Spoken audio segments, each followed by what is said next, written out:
Olá, graça e paz da parte de Deus, nosso Pai, e da parte de nosso Senhor e Salvador Jesus Cristo, seja com você. Hoje eu queria refletir um pouco com você sobre a paciência de Jó. O livro da Bíblia chamado Jó, não é? E muito se fala na paciência de Jó, por conta das aflições que Jó passou e durante muito tempo a sua reação a essas aflições eram de uma paciência tremenda.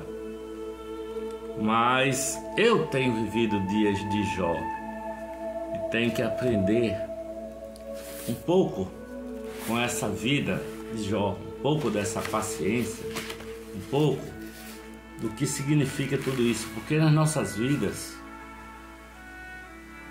acontecem coisas ruins, na minha, na sua. Você tem atravessado dias de Jó também, assim como eu. Se você perceber que eu estou falando assim diferente, minha boca está inchada, é porque eu sofri um acidente de moto e quebrei a bacia. Estou cirurgiado, não tenho muita mobilidade, a não ser numa cadeirinha dessa de escritório que tem rodinha, né? Mas nos dizem assim, olha, quando acontecem coisas ruins na minha vida, ô João Davi, nós devemos ter a paciência de Jó. A paciência de Jó. Temos que ter a paciência de Jó. E a palavra diz que Jó era um homem numa terra chamada Uz dos caldeus. E era o homem daquelas circunstâncias, poderoso, rico, não é? Daquelas cercanias lá de Uz dos caldeus. Ele tinha 7 filhos e 3 filhas. Diz a palavra que Jó era um homem justo, um homem bom, justo, temente a Deus e que desviava-se do mal. Um homem sincero, reto, temente a Deus e que desviava-se do mal. E os seus filhos eram tão unidos, não é? Devia ser uma família bem unida, que os filhos de Jó costumavam fazer festa na casa de um, na casa do outro, aquelas festas demoradas, e eles convidavam as irmãs para participar desses banquetes. E diz a palavra que Jó, logo depois dos tais banquetes, se levantava cedinho e ia fazer orações e holocaustos e intercessões pelos seus filhos, porque ele pensava, porventura, os meus filhos pecaram contra Deus, meus filhos ficaram bêbados, falaram bobagem ou fizeram besteira. E Jó ia buscar o perdão dos filhos através da sua prática de holocausto, né? De matar um cordeiro, um animal, e pedir a Deus que perdoasse todo o mal dos seus filhos. Mas um dia este homem, que era sincero, reto, justo, temente a Deus e que se desviava do mal, o mal veio e o atingiu. Diz a palavra que os filhos de Deus se apresentaram perante Deus e entre eles, ali, como um infiltrado, veio Satanás. E Deus, por ter percebido que ele já estava tentando fazer o mal a Jó, rodeando por ali, é tanto que Deus diz, de onde vens? E o Satanás diz, de rodear a terra e passear por ela. E Deus diz, você percebeu, meu servo Jó? Homem sincero, reto, temente a Deus, que desviava-se do mal. E o Satanás começa a dizer, isso é fácil. Você encheu ele de bens, de riqueza, seus filhos prosperam, sua saúde está em paz. Isso é fácil, toca nele e ele vai te blasfemar na tua paz. E diz a palavra que Deus permitiu que que o Satanás tocasse nas coisas, na vida do Jó, só não tirasse a sua vida, né? E o mal o atingiu. De uma hora para outra foram chegando notícias e mais notícias para aquele pobre homem. Primeiro, o seu gado foi saqueado, seus animais foram roubados, não é? Aqueles empregados, os seus criados que cuidavam desses bichinhos foram mortos, foram assassinados. E os seus filhos que estavam num banquete numa casa, veio um vento forte, derrubou a casa e matou os 10 filhos, morreram soterrados. Os 10 filhos de Jó. Você está pensando que é brincadeira, né?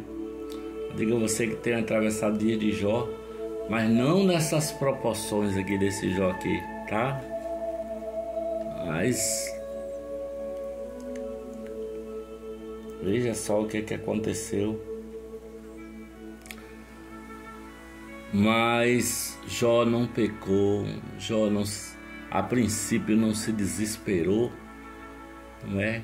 Não blasfemou face do Senhor, mas disse assim: o Senhor me deu e agora o Senhor levou. Bendito seja o nome do Senhor. E quando você pensa que os problemas de Jó já não tinham mais para onde ir, de tão grandes, né? Imagina o luto de 10 filhos. Fora que ele perdeu toda aquela riqueza que ele tinha, porque não tinha banco. A riqueza dele eram os bens que ele tinha, eram os animais, eram os empregados. Mas os seus problemas aumentaram. E Jó recebeu uma lepra, uma chaga maligna, terrível, mortal, que o atingiu da cabeça até os pés, e a sua companhia era um caco de telha no qual ele se rasgava de coçar aqueles ferimentos. Além do mais, vem a esposa de Jó, aquela que quando estava na prosperidade, estava tudo bem, se alegrava com ele, e nessa circunstância chega para ele e diz: ô fulano, Jó, tu ainda retens a tua integridade a esse teu Deus? Olha a tua situação aí, cara. Amaldiçoa esse teu Deus e morre de uma vez. E Jó disse: mulher, você fala como uma louca. Nós recebemos de Deus o bem e gostamos. E por que não receberíamos essa situação, o mal? Se bem que Jó não sabia que o mal não foi Deus. Deus não manda o mal a ninguém, né? Ele permitiu, mas ele tem os seus propósitos. Então, a mulher do Jó o amaldiçoa e o abandona. Ele fica sozinho nessa situação. Jó permanece firme. A esposa o abandona. Aí vem 3 amigos de lugares distantes e vieram consolá-lo. Souberam da circunstância da vida de Jó, vieram trazer algum consolo para Jó. E esse consolo que esses caras trouxeram para Jó não foi bem um consolo, né? Porque eles entraram naquela de dizer a Jó que você deve ter algum pecado. Deus só trata assim um filho seu se tiver pecado. Procure saber onde é que você pecou. E Jó chega de um desespero a dizer para esses caras: rapaz, ainda que eu estivesse completamente errado, vocês deveriam ter paciência comigo e não me tratar desse jeito. E esse foi o castigo, né? Esse foi um castigo. E no fim das contas, no fim do livro, Jó ora por esses amigos. E Deus pede a eles: olha, ora por eles que eu os perdoarei o pecado deles. E Jó intercede pela vida desses caras, né? E Deus restituiu a Jó tudo que ele tinha antes desse processo. Jó foi curado completamente da sua lepra. Jó conseguiu duplicadamente riqueza. Se ele tinha 1.000 jumentos, passou a ter 2.000 jumentos. Se ele tinha 10.000 cabeças de vaca, passou a ter 20.000 cabeças de vaca, por exemplo, não é? E Jó casou-se novamente e teve mais 10 filhos com a nova esposa, não é? E Jó, no fim do livro, ele diz assim: olha, Deus, antes de passar por essa provação toda, eu te conhecia de ouvir falar que existe um Deus, ouvir falar que Ele é bom, ouvi dizer que se eu fizer as coisas direitinho Ele me abençoará.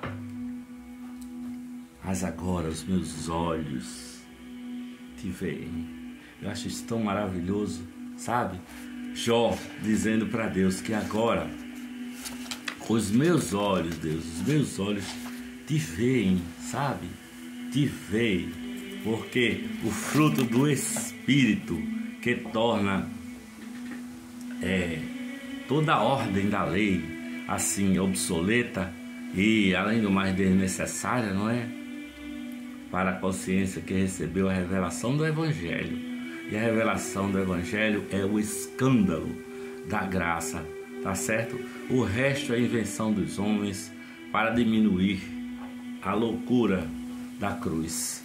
Então ore, peça a Deus o Espírito Santo que o ilumine, que esclareça e faça com a certeza de que você no final estará vendo a sua própria dor, o seu próprio processo de tribulação de outra forma, tá? Com reverência, solidário com o próximo, e o seu coração vai se encher de amor e vida, sabe? Libertará você de todo medo, e fará você se tornar assim manso e humilde de coração, quando você entender que no final de tudo você vai dizer: eu te conhecia só de ouvir, mas agora os meus olhos te veem. As provas que você enfrenta desenvolve um desejo de você esperar em Deus, sabe? Tudo que você tem passado, você tem passado assim como eu, por processo de saúde, de perder a saúde. Você perdeu seu companheiro, sua companheira, você se separou, você passou por isso também, por um casamento acabado. Você está com problemas no seu trabalho ou problemas de conseguir um trabalho. Você enfrenta depressões terríveis, doenças psicossomáticas terríveis, sabe? Tudo isso lhe será restituído por Deus em sua vida, sabe?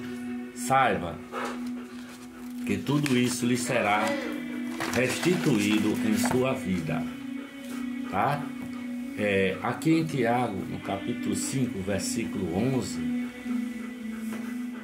aqui no Tiago, capítulo 5, versículo 11, diz assim, que a paciência de Jó era o fim de Deus, era o que Deus desejava para Jó, o desenvolvimento dessa perseverança, que não é nem paciência como a gente entende, mas uma perseverança, não é?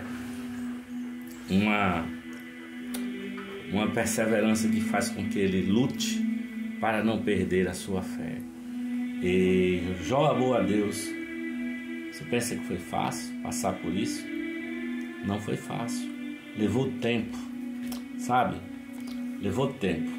Então, essa oração que faço agora, a oração que peço a Deus, é que Ele nos dê força e nos dê disposição para amarmos e amarmos a Ele com toda a nossa força, com todo o nosso pensamento, com todo o nosso ser, assim como Jó o amou.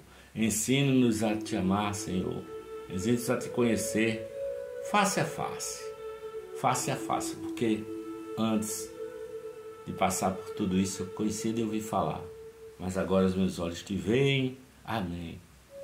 Palavra de Deus em Jó, capítulo 14 de Jó, Vamos achar aqui na Bíblia, capítulo 14, versículos 7 a 9, diz assim, ó.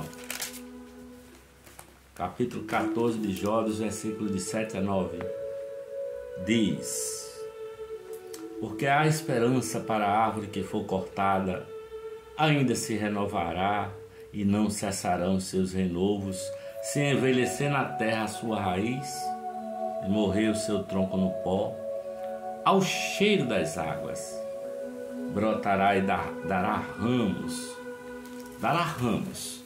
como a plantinha, né?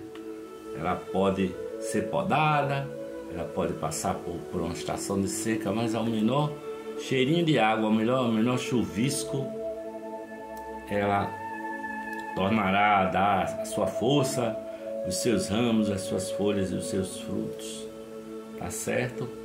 Então, Samuel capítulo 37, versículo 5, diz assim, olha, Samuel não, Salmos, diz assim, ó: entrega o teu caminho ao Senhor, confia nele e ele tudo fará e o mais ele fará, sabe? Porque creio eu que é melhor, muito melhor ter paz do que ter razão, né? Muitas vezes a gente quer ter razão na vida e no meio da nossa razão se abate sobre nós as aflições da vida e nós não conseguimos transcender essas aflições, ficamos nela e como quem busca uma solução e não encontra, ciscando de um lado e para o outro. Às vezes você busca a solução através de distrações, na droga, na bebida, no álcool, no sexo fácil e barato, e você só se complica ainda mais, porque você vai se tornando um ser humano guiado apenas pela carne. E aí é muito melhor você aprender a enxergar a Deus no meio do processo de tudo na sua vida e adquirir esta paciência deste homem da terra de Uz, a paciência de Jó. Eu espero que esta reflexão tenha chegado ao seu coração, que a graça e a paz de Deus esteja com você hoje e para todo sempre. Amém. Se você gostou da nossa reflexão, compartilhe com seus amigos, com seus vizinhos, com seus parentes e com aqueles que atravessam dias de Jó. Graça e paz da parte de Deus esteja com você hoje e para sempre. Amém.